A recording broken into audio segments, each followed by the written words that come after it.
തത്സത്. എല്ലാവരുടെയും നന്മയ്ക്കും ആയുരാരോഗ്യ സൗഖ്യത്തിനുമായി പ്രാർത്ഥിച്ചുകൊണ്ട് കടലായി ശ്രീകൃഷ്ണ ഭഗവാന്റെ തൃച്ചരണങ്ങളിൽ ഇന്ന് ദശമസ്കന്ധത്തിലെ 28ാമത്തെ അധ്യായം.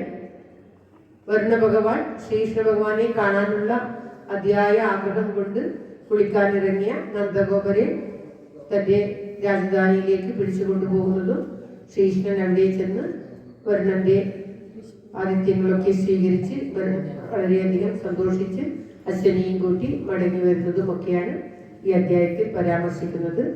ഇന്നലെ ഗോവിന്ദാഭിഷേകം പാരായണം ചെയ്ത് ഭഗവാനെ സമർപ്പിച്ചു. ഇന്ന് 28ാമത്തെ അധ്യായം ശ്രീമദ് മഹാഭാഗവത പ്രാർത്ഥനാ ശ്ലോകങ്ങളോടുകൂടി ആരംഭിക്കുകയാണ്. ഓം തത്സത്.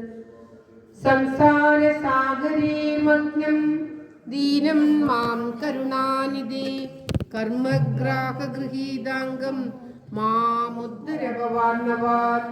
ശ്രീമദ്ഭാഗവതാഖ്യോയം പ്രത്യക്ഷ കൃഷ്ണയേവ ഹി സ്വീകൃതോസി മയാ നാഥ മുക്ത്യർത്ഥം ഭവസാഗരേ. മനോരഥോ മദീയോയം സഫലഃ സർവദാ ത്വയാ നിർവിഘ്നേനൈവ കർത്തവ്യോ ദാസോഹം തവ കേശവ. ശുഗരൂപ പ്രബോധജ്ഞ സർവശാസ്ത്ര വിശാരദ ഏതത് കഥാ പ്രകാശേന മദജ്ഞാനം വിനാശയ.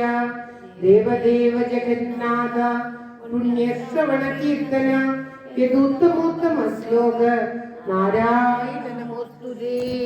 ഭവേ ഭവേ യദാ ഭക്തി പാദയോസ്തവ ജായതേ തദാ കുരുഷ്വ ദേവേശ നാദസ്തം നോ യദ പ്രഭോ.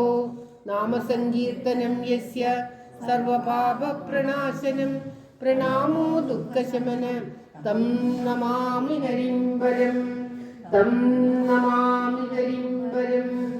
സർവത്ര ഗോവിന്ദ നാമ സങ്കീർത്തനം ഗോവിന്ദ ഗോവിന്ദ. വന്ദന ശ്ലോകങ്ങൾ.